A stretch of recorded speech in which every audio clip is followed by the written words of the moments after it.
Good morning, everybody. It is Cinco de Mayo, and thought I would talk about Trump's latest tweet about Alcatraz prison. Now, for starters, overall on a scale of 1 to 10, this is a 1. This is about as minor of an issue as it can be. But I do think it reveals something kind of interesting and may answer a question a lot of people are debating right now. So first off, what does the tweet say? Trump has said that he has instructed the Department of Justice and the Bureau of Prisons to reopen Alcatraz as a maximum security prison. First off, let's talk about this as an idea. Alcatraz stopped operating as a prison in 1963 because it was insanely expensive to operate. It is on an island in the middle of San Francisco Harbor. It does not have a natural fresh water source. It costs something like 3 times as much on average to run as other federal prisons at the time. So the Bureau of Prisons shut it down. In 1972, it was transferred to the National Park Service as part of the Golden Gate Recreation Area, and it's been a tourist destination ever since. So for scale, this facility has not functioned as a prison since my dad was 9 years old. So that is how out of date this is as a facility. Additionally, while some sections of the facility have been maintained, many sections have not been maintained at all, or perhaps only very minimally. So to look at this as an idea of a prison, it would require massive tear down and rebuild, massive retrofitting. There's not a single speck of that island up to modern federal prison code. And you would have to do all this construction on an island in the middle of San Francisco. It's one of the most expensive and difficult places in America to do any construction project, not to mention the fact that both the local and state government would be almost fanatically hostile to this project.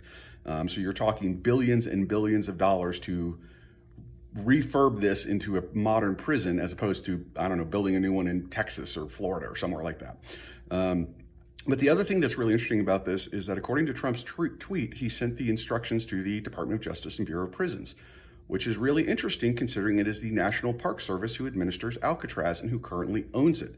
The first person Trump should talk to is Doug Burgum, the Secretary of the Interior, because the National Park Service is part of the Interior Department, but that is apparently not who Trump is going to talk to about it.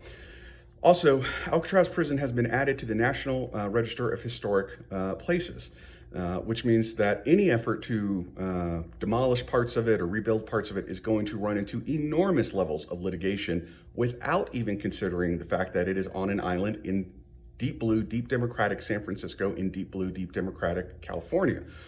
So basically on every level of analysis you look at, this idea is utterly insane. You're talking billions and billions of dollars, several years of work, and that's without even getting into the incredible level of litigation and hostility you're going to get from the local and state government. But also, considering that Trump's not even talking to the right people about this. He's not even talking to the right department of the government about this. So why I think this is important, what I think this shows is a question that people have been debating is, well, what are Trump's plans? What is the grand plan, the master strategy? On the MAGA right, they think there's a brilliant 4D chess plan and it's super advanced and super complicated and, we just don't understand it yet and it'll all be revealed in time. And those on the Democrat left think this is all a diabolical evil scheme and all that kind of stuff. I will again submit to you the idea that there is no plan. Trump simply gets an idea in his head. It pops in his head and he tweets it out and says, go make it happen. This has obviously not been thought out at all. And I really mean that. I don't think this was thought out for an hour. I don't think this was thought out for 30 minutes. I think this was just fired off as soon as it popped into his head. Now, I could be wrong about that, but there's nothing in that indicates to me that there is any plan at all. And this is a consistent theme that I'm seeing with Trump. So why I think this is significant is not because the idea of Alcatraz becoming a modern, operational, functional federal prison. That's never going to happen. This will never go beyond the tweet stage. But the fact of the matter is that to me, it is revealing for those of you who perhaps disagree with me and you think, no, there is a plan. Maybe you think it's a great plan. Maybe you think it's a terrible plan, but you're trying to figure out what the plan is. There is no plan. There is no thought. There is just, I have an idea. I'm going to fire off a tweet. Let's everyone go do it. He didn't even talk to the right departments. He has not even instructed the right departments to work on it. He does not appear to even know which department is in charge of it. I'm a national park junkie, so it just so happens I know this. It's just sort of a random bit of trivia I have. And I understand most people would not know that Alcatraz is run by the National Park Service. It's not necessarily, particularly common knowledge, not all that uncommon either. But you would expect the President of the United States to know that and to have discussions with his cabinet before making a public announcement of that. And clearly that did not happen.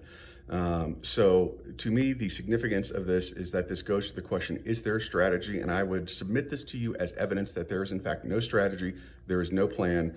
There really is no deliberation. There is just whatever pops into his head at any given moment. And that's what we're dealing with. Okay, bye-bye.